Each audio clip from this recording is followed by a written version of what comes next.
Good afternoon. Good afternoon. As City Manager Morales mentioned, I'm Lori Brown, and I serve as the city's finance director and also as the city assessor. There is proposed legislation to remove the dollar cap, so I wanted to run through the legislation, mechanics of the cap, and the impact of removing it, the dollar cap. There is a longer recorded presentation on the city's website, but I will run through it briefly. Our charter language is summarized on this slide, and it was put in place in 1979 by a vote of citizens. We are allowed to levy up to 7.5 mills or $3.8 million, whichever is less. State statute allows for a maximum operating millage of up to 20 mills. Charters generally have a maximized authorized millage written into them, but if the charter does not specify, then the default maximum is 10 mills. In the original 1935 city charter, the maximum millage was set at 15 mills. That later changed to 10, and then changed again in 1979 when the tax caps were voted in. Our charter language is unusual because it not only includes a millage cap, but also a dollar cap on tax revenues. The $3.8 million cap was the 1978 property tax revenue on the ad valorem roll. So the intent in 1979 was to cut the millage rate from 10 mills to 7.5 and also hold property tax revenues the same as 1978. There are limitations in place that prevent a local government from increasing taxes. The Headley Amendment of 1978 states that if a local unit's value increases beyond the rate of inflation, the millage rate must be reduced. This was triggered in 1997 when Saginaw's property values were increasing faster than the rate of inflation. And this triggered a permanent reduction to 7.3830 mills permanently.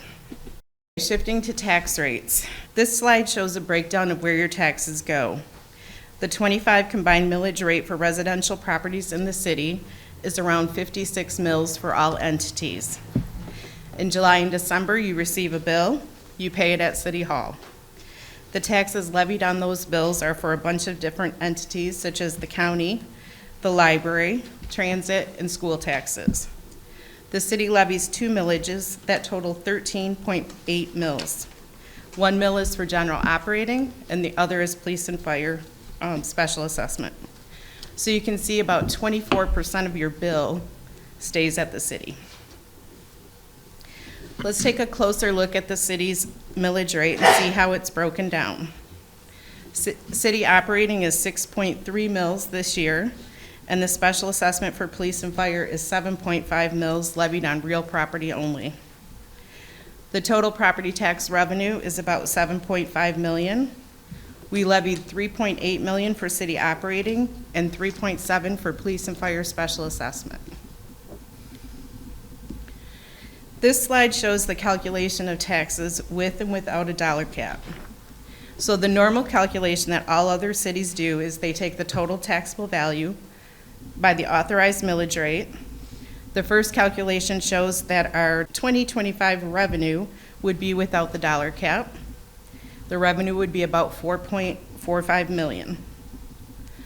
The second calculation is what we do to back into a millage rate that keeps our revenue below the 3.8 million. We divide the maximum revenue of 3.8 million by the taxable value to determine what our millage rate will be to stay under the $3.8 million. This year's millage rate is 6.3365 mills, resulting in 3.8 million in revenue. So you can see there's a difference of about 632,000. As our city grows, our revenues stay flat because of the dollar cap. It does not matter if we have investments that increase our total value.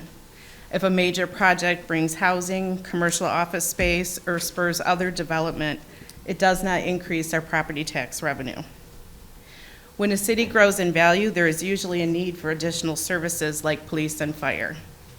Other cities can support additional services because their revenues increase along with growth. Our property values increased in 2025, and we should have seen approximately $630,000 in new revenue, but the dollar cap has forced those revenues to stay flat. We just talked about property tax revenues remaining flat, and they've remained flat at $3.8 million since 1979. If the dollar cap was not in place, we would have collected approximately $29 million more over the last 46 years. This averages out to about $630,000 annually, which is in line with our projected loss for 2025. This slide shows our millage rate history for the past 10 years. Our millage rate, remember, is capped at 7.3830, and we've levied that for 7 out of the past 10 years. As property values started to rise in 2023, the millage rate was reduced a little each year to stay under the maximum revenue of $3.8 million. The point is that the rate has not fluctuated significantly, and historically we have levied the maximum millage. Since the millage rate has been pretty consistent, I wanted to show you the impact to a homeowner if we levied the full 7.3 in 2025 instead of 6.3. The first column is taxable values ranging from $10,000 to $80,000.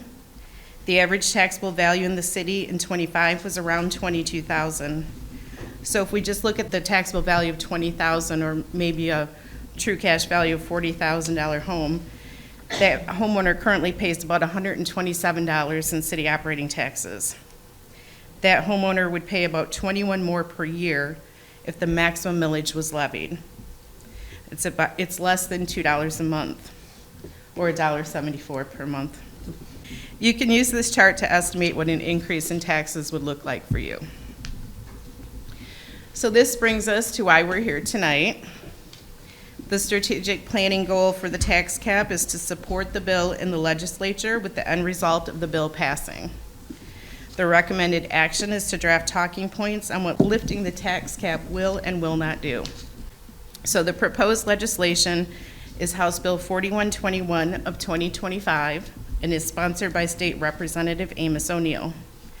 The legislation would prohibit a local unit's authority to impose a revenue cap on property taxes. The legislation would only remove the $3.8 million cap and would leave in the millage rate cap of 7.5. That would stay in place. So here are some suggested talking points based on all of that information. So I often hear comments or negative social media posts about how the city spends money and whether they are responsible and transparent. I would remind everyone that council agendas, budgets, financial statements are all available online for public viewing. Any purchase over $2,000 must be approved by council per city charter. That's pretty restrictive. You can't purchase much for less than $2,000. OMB has received the GFOA Distinguished Budget Award for 17 years in a row, and the Finance Department has received GFOA's Certificate of Achievement for Excellence in Financial Reporting for 15 years in a row. So what about inflation? Doesn't the $3.8 million increase with the rate of inflation? No, the $3.8 million is a hard dollar cap and does not increase at the rate of inflation. It was $3.8 million in 1979, and it's $3.8 million in 2025. What about growth and development? Doesn't the city get more money as it grows in value? No, the revenue does not grow as the city tax base grows. We reduce the millage rate, and everyone pays a few dollars less to stay under the total of $3.8 million. What about the maximum millage rate? If the dollar cap goes away, what millage rate will we pay? Again, we'll pay that maximum millage rate will stay at 7.3830.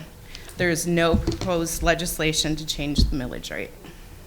What about Headley? Headley is a statewide law that limits property tax increases. Headley will remain in effect and keep the millage rate permanently reduced to 7.3830. What is the budget impact annually if the dollar cap goes away? An annual increase of $600,000 is only about 1.3% of the city's total general fund budget of around $45 million. The tax cap going away does not create a huge windfall for the city. This increase in annual revenue can be eaten up by increased costs to healthcare, wage increases, or increased costs for goods and service. So what can you promise that we will get in return for the dollar cap being lifted? This is an important one because, again, this is not a huge windfall for the city on an annual basis. We can't promise additional services that may not be financially feasible. As additional revenue is generated, it should be directed to council's objectives. What millage have I been paying and how much will it go up? Again, the maximum millage of 7.3 has been levied for 7 out of the past 10 years. The average homeowner of a $40,000 house would pay about $21 more in 2025 without the dollar cap. Finally, what is the long-term impact? How have city revenues been impacted? The loss averages around $630,000 a year, which again is not a huge amount, but looking long-term, the city has lost about $29 million since 1979 with the dollar cap in place. So $29 million is a pretty sizable loss overall.